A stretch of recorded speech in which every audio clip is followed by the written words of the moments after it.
And after that very generous introduction, the talk will be a complete anticlimax.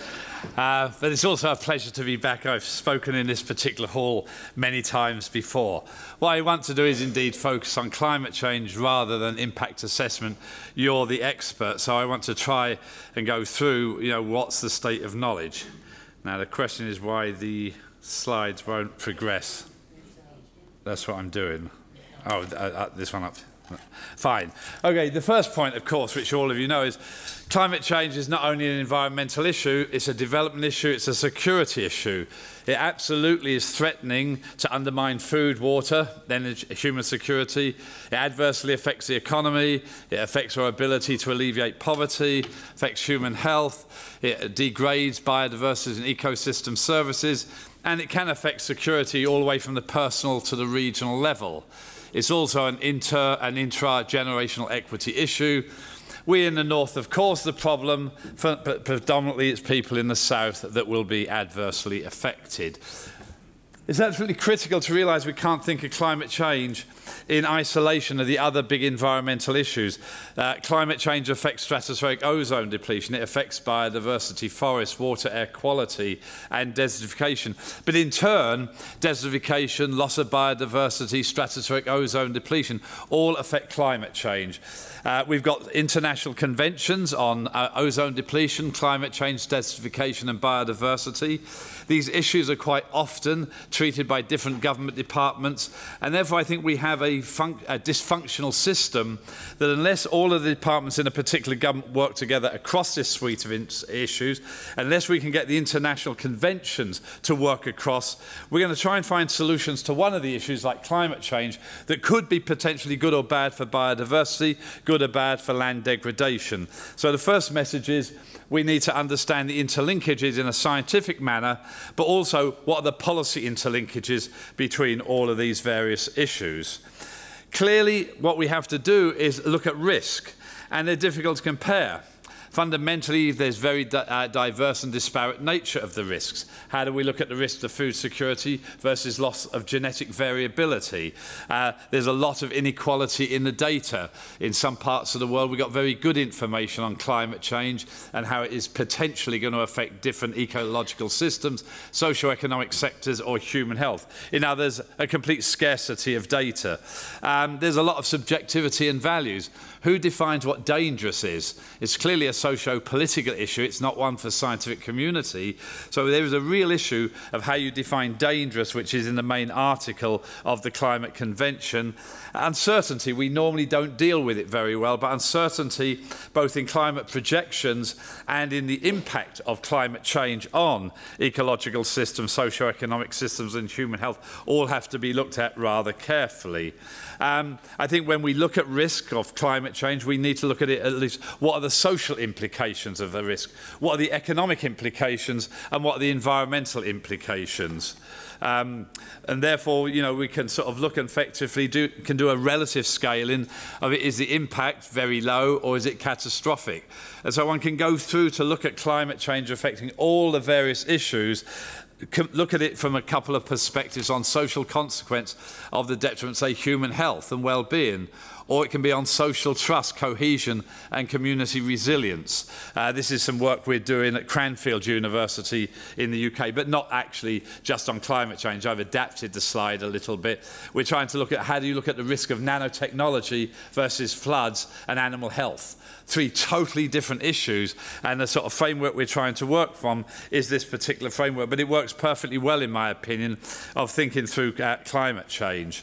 And therefore, you can actually bring, and so again, this is very simplistic, so you could actually look at what are the implications on floods, food security and ecosystems, look to see what the economic implications are of the three issues, what are the environmental issues, and what are the social issues. So clearly, one can do either absolute or relative risk assessment. What I'd now like to do is actually talk about what do we know about the climate system after saying at least a little bit how I think about this. But as I say, I was actually putting this together with others on thinking of very diverse issues of genetic modification, nanotechnology, etc. Okay, the point fundamentally on climate change is we're changing the atmospheric composition. There's no question. We've increased greenhouse gases. They warm the atmosphere. We've increased aerosols, particularly sulfate aerosols. They tend to cool the atmosphere. These are largely produced because of the way we produce and use energy and the way we manage our land. What we've seen over the last 100 years is warmer temperatures, changing precipitation patterns spatially and temporally, and even in a place where over an annual average we haven't seen a change in precipitation, what we're seeing is changes with season and far more heavy precipitation events and far fewer light precipitation events. That says in any one geographic area one could in a given year see both more floods and droughts.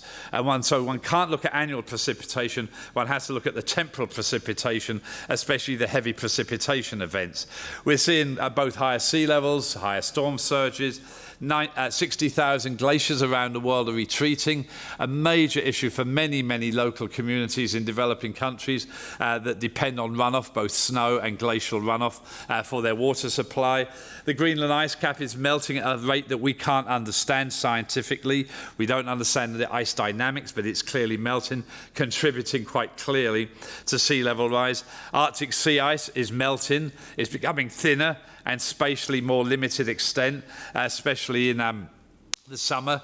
This means the Northwest Passage could open 20, 30 years ago. That would have had major national security implications, far less today, of course. And of course, what we're seeing is more frequent extreme weather events, cyclonic activity in the Pacific, hurricanes as they're known in the Atlantic. We're seeing more heat waves, floods and droughts. What we have to remember is we're not expecting more cyclones or expecting more hurricanes. We're expecting them to be more intense. More of the Category 4, more of the Category 5, less of the Category 1, 2 and 3. The black line here is the observation of surface temperature, either globally, global land, global ocean, or by regions, various regions of the world.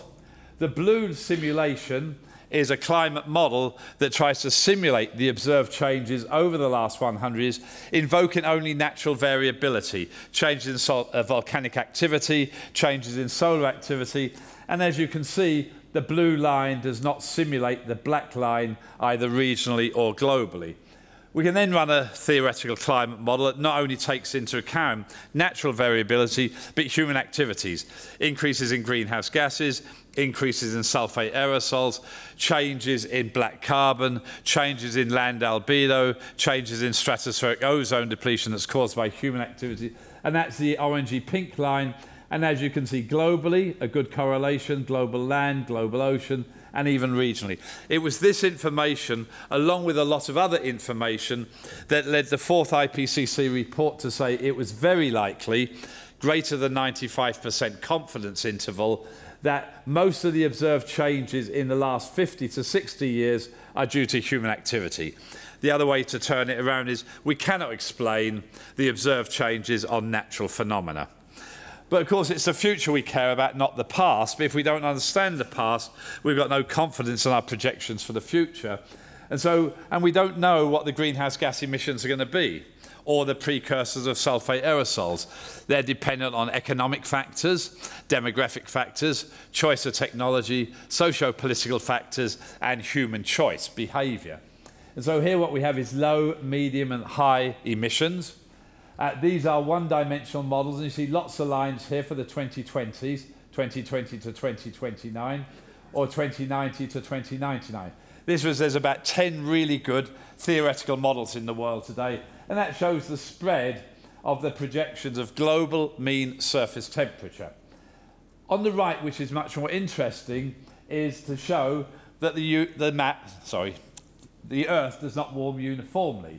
You can see, in essence, that the land areas warm more than the oceans. The colour code is at the bottom here. And the high latitudes warm more than the tropics. Now, as I say, low, medium and high emission scenario. But if I look at the three maps for the 2020s, they almost look identical. And they are.